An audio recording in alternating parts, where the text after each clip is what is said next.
The first Fable game is treasured by many, often cited as being the best of the main 3 games.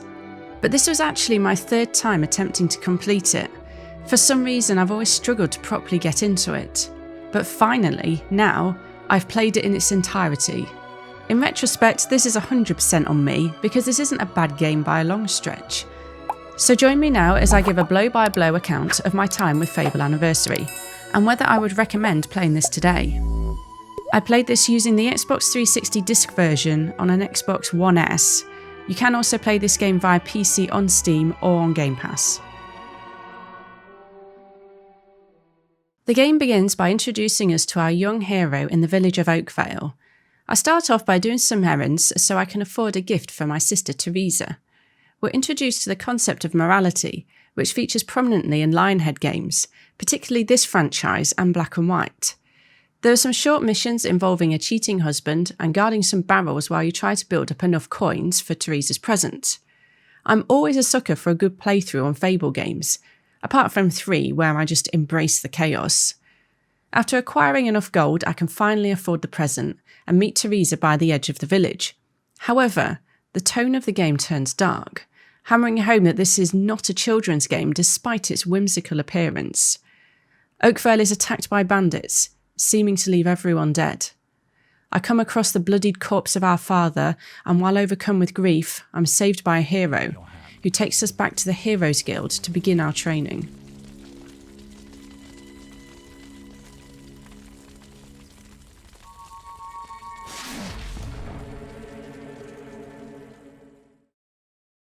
I then jump forward several years to when our hero is a young adult, conveniently skipping having to play through any period of grieving.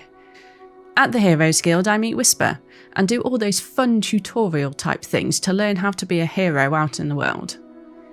I did review the controls at this point and noticed you can change them to the traditional Fable 2 or 3 style. Due to the fact I've been playing these games to death lately, I went with what is familiar. This section of the game was fairly easy, so when I was sent off and defeated some wasps, I was feeling very confident. As expected, this was misplaced, as always. I found myself getting my arse kicked much more than I expected when I was fighting bandits on the abandoned road. I didn't really consider that 2 and especially 3 are actually quite a lot easier, and there's permadeath in this title as well. I take for granted in later games that I can just keep getting battered without any real consequences other than some cool facial scars. I may have also forgotten to return to the Heroes Guild to level up, as I was too accustomed to just being able to do this within the menu and simply forgot about it.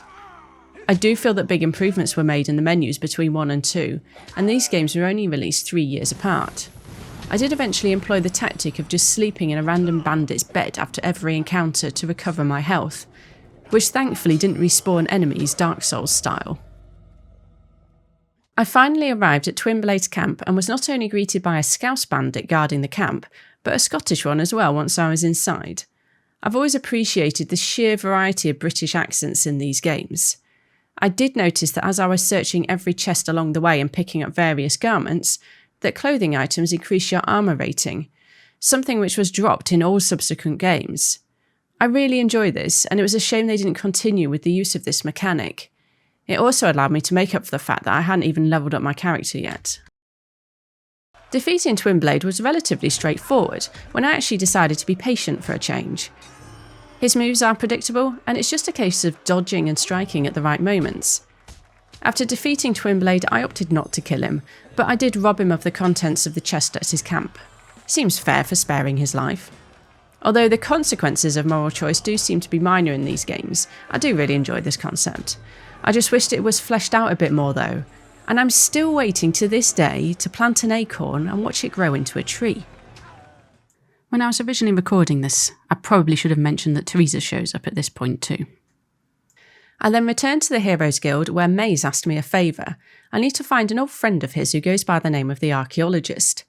Not wanting to just blitz through the main quest, I then decided to do a side quest in a hob cave, and ended up spending a good 5 minutes trying to defeat an annoying fairy that kept laughing at me as she endlessly spawned hobs.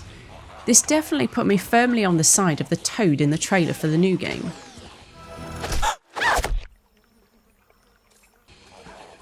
I was actually surprised by how consistently difficult I was finding this game at this point. It definitely warrants spending some time in the world and levelling up where you can. I never had this much difficulty when playing 2 or 3.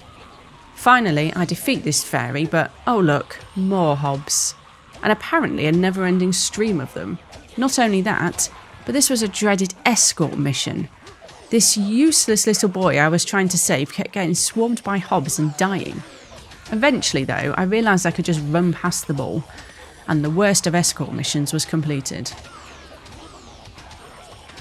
After that brief spell of an excruciating side quest, I thought it best to return to the main story. So, on to Witchwood next to find an archaeologist, where I encountered my first troll of the game. Fighting this guy was significantly better than the experience during 2, where you just shoot maggots hanging off it. Why they didn't decide to stick to this method is beyond me. I actually felt like I was having a reasonable boss fight experience. Following this, I came across some rocks in Knothole Glade that allowed me to spell out the word shit. I mean hits, in order to gain access to the archaeologist's hiding spot. Upon completing a quest to kill a white Balverine in Knothole Glade, I receive a letter from Teresa who mentions a book that tells of a bloodline from the days of the Old Kingdom, and its connection to a sword powerful enough to rule the world. She believes our mother belonged to this bloodline. Word of my heroic exploits has also spread, so I'm invited to fight in the arena, which apparently I could do in my boxers for a greater reward. While I liked the principle of boasts, I generally didn't bother attempting them for this first playthrough. This is another mechanic that I wish had carried over to the later games though. There's just so much that seemed to get dropped in making Fable 2. Much as I didn't mind this quest, it did get a little bit irritating hearing the same chant from one guy in the crowd over and over, without so much as pausing for breath. As for Whisper, well, she might as well have not bothered showing up. It sure would have been useful if she could have contributed against this constant barrage of rocks coming from the trolls. Thankfully though, in a rare glitch in this game, the scorpion at the end did me a favour by getting stuck. Aside from this, I had very few issues playing this on my Xbox One S, so it's definitely holding up well. Finally, we meet the infamous Jack of Blades, an antagonist who, in my opinion, was not matched in any subsequent games. But oh, myself and my useless companion have to fight to the death against each other. As I like a good playthrough, I'd rather not have to kill Whisper. She seems honourable when she says she won't kill me, so I opted to save her. Thunder seems angry at me though, despite the fact I just spared his sister, so fuck him. We're also introduced to Lady Grey, who seems to have a thing for me, in a condescending kind of way. I then learn that our mother was the Scarlet Robe, the first female winner of the arena. Jack of Blades tries to tempt me to reunite with her by saying she survived the attack on Oakvale and is currently being held prisoner. He seems like an honest kind of fellow, right? I then met with Teresa at the Grey House, who says that we need to save our mother from Bargate Prison in order to reach the Sword of Aeons. She also divulges that she learned it was Jack of Blades himself that ordered the attack on Oakvale in an attempt to capture the family, as their shared bloodline with the ancient Archons would allow Jack of Blades to finally recover and use the sword. The legendary blade used by William Black to destroy Jack a millennia ago that was imbued with the power of all of Albion. So I go to rescue the archaeologist, again, as he knows of an ancient secret passage to gain access to the prison. This was the point at which I was really starting to get into the game. Admittedly, I found it slow and frustrating to start with, which will be why it's taken me so many attempts to play it. But the narrative is enough for me to look past some of the jank of the controls and gameplay. I also very much enjoy some of the achievement names in this game. Some of my personal favourites included Feed the Troll, Gladiator Ready, a reference which any British person watching TV in the 90s should understand, Winter is Coming, and Open Sesame Middle Finger.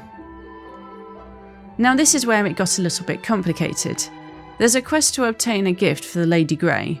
Di opted to investigate her instead by trying to talk to the ghost of her sister. She exposed how she was locked in a cellar by her and left to die. Lady Grey then appears and tells me not to worry my pretty head, which made my decision not to hand over the letter a pretty easy one. I am now the Mayor of Bowerstone, and I don't need no woman. After this, I continued the main story and did enjoy the quest to save Scarlet Road via the graveyard, but it took me far too long to work out how to fish, a mechanic I can't say I missed in future games.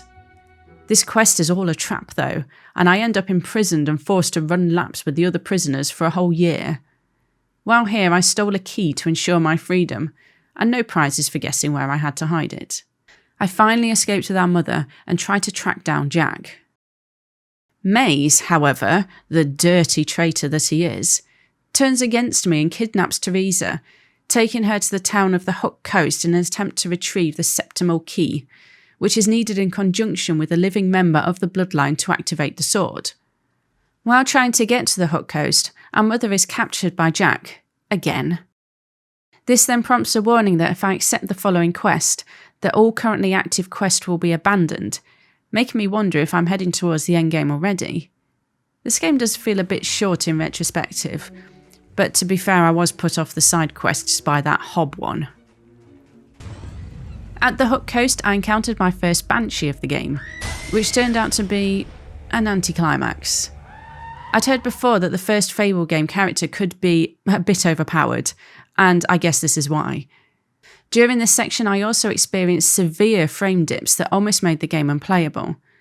Aside from the Scorpion bugging out earlier in the game, this was the only time I had major issues with performance. I found Maze and served up some justice in swift, OP'd fashion before freeing my sister. While I like the stylistic choice of fighting on the stairs, it was a little hard to keep track with the changing camera angles, causing me to just opt for the old favourite button mash approach to combat. Jack Ablaze then takes us on a tour of the focus points of Albion, whilst throwing shade at me for us being one step behind. Eventually, I end up back at the guild and Jack Ablaze slits our mother's throat. This is definitely the best villain of the trilogy of main games. I'll take him over mopey Lord Lucian any day. This was a significantly more fun final battle than 2 as well. As much as I love Fable 2, I found defeating Lord Lucian with the music box to be a tad underwhelming. Even Fable 3 had a decent final battle, despite that game's flaws. I exact my revenge and kill Jack, and Teresa gives me a choice. Strike her down with the Sword of Aeons to be all-powerful, or discard it. I enjoyed the presence of the Fable 2 loading screen music here as well. But anyway, my choice. Predictably for me, I threw the sword into the vortex. I'm OP enough already.